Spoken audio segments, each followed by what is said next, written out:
The statements we're about to show you are from the Holy Quran, and is said to be the official, unchanged, pure word of God, revealed over 1400 years ago. Claiming to be the word of God is a heavy statement, and without proof, or if a single contradiction is found within the book, the apparent word of God will be proven false. So without further ado, let's put the book to the test. In the 23rd chapter, titled The Believers, from the 12th to the 14th verses, God is said to give a detailed description of how the human being is formed. It begins by saying, "We then placed him as a sperm drop in a place of settlement, firmly fixed. Then we made the drop into a alaqa." We will translate this word very soon. "And then we changed the alaqa into a lump. Then we made out of that lump into bones. And then we clothed the bones with flesh. Then we caused him to grow and come into being and attain the definitive human form." In the 21st century, we can now safely say that this verse is clearly describing the process of human development in correct chronological order.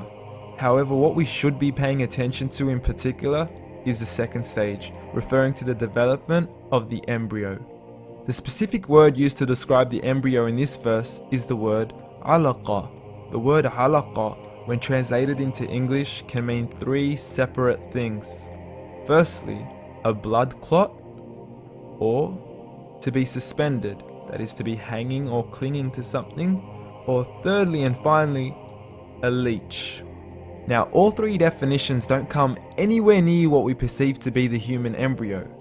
So, why are these words used, and what significance do they share with the human embryo? Can the embryo be described as a blood clot? Well, what do you think?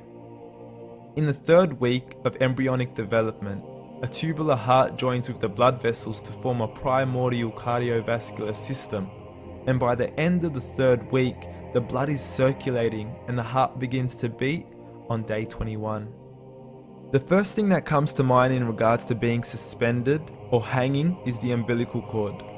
But we can't use that example because we are simply referring to step 2, before the baby has even formed. But we now know today that the umbilical cord is formed from the connecting stalk. And the connecting stalk is formed as soon as the embryo is formed. The embryo's connecting stalk has even been described by John Allen and Beverly Kramer as an object to suspend the developing embryo in the extra-embryonic column. So an embryo is suspended and does have a strong resemblance with the blood clot. What on earth would an embryo have to do with a leech? Figure A shows the structure of an embryo at 25 days. Figure B shows a leech. Now please note once again that the embryo in this stage is no greater than the size of a kernel of wheat. This is an X-ray of the embryo at 22 days. This is the internal structure of a leech. It's mind-blowing stuff, but you still haven't seen anything yet. This is the head of the embryo at 22 days. The detail you are seeing right now is absolutely impossible to be seen with the human eye and can only be seen with a microscope. This is the back end of a leech. There's no other words used to describe this other than mind-blowing. The pictures we have shown you are impossible to be seen with the human eye or even to be predicted by the human mind.